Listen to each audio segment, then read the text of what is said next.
Kain po tayo mga katropa dahil masama po yung ano po, pakaramdam ko. Pag ako po masama ang pakaramdam, nagluluto po ako ng ganito.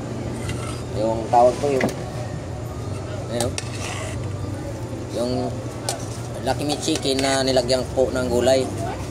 Ito po yung niluluto ko sa tuwing trangkaso ko. 5. Yan po mga katropa. Pinatrangkaso kasi ako mga katropa. Nagluluto po kong ganitong sabaw. Lucky Meat na may ano, nilagyan ko po ng gulay. Masarap siya kasi parang lalabas ko yung ano natin pawis. Tsaka pangpagana po sa kain pag ikaw tinatrangkaso.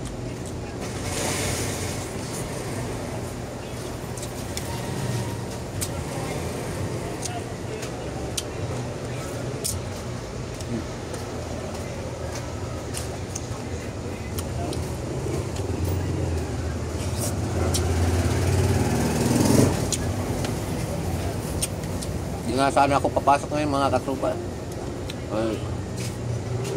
Kapon pa lang, naramdaman ko naman sama ng pakiramdam ko. Kaya pinilit ko na lang sarili ko kasi sayang naman ang araw kapag hindi ka makapasok. Malaking kawalaan doon. Wala kang kita, gagastusan ka pa.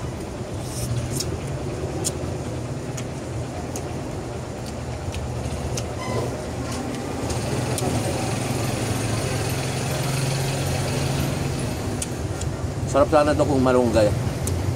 Kaso lang, wala nang malunggay, gabi na.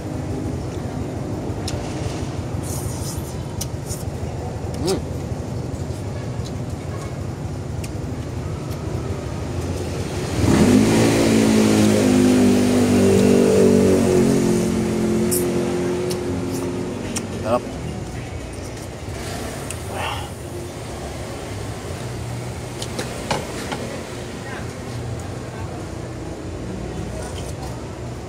Hinigop ko na para mapawisan. Sarap na nga.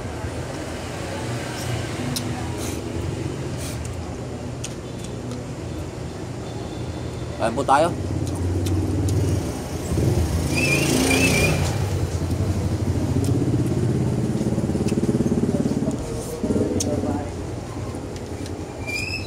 Sarap sa mga sopa. Kumuha po ako ng isang chicken. Isang piraso lang. Pang partner ko lang dito sa Lucky Meat ko.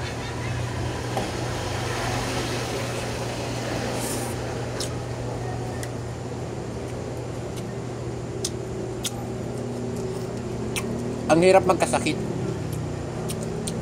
Pag hindi mo kayang labanan, hindi ka talaga makapasok sa trabaho.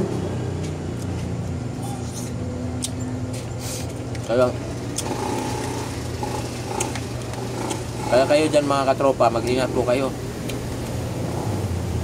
Bagay, kahit anong gawin natin, and ang ingat natin sa sarili, pag tumama talaga yung sakit sa atin, talagang sa atin talaga.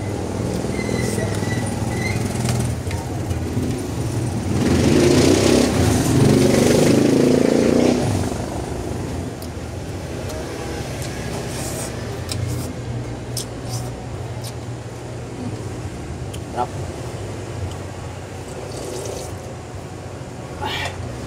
Sarap mga katropa, kain po tayo.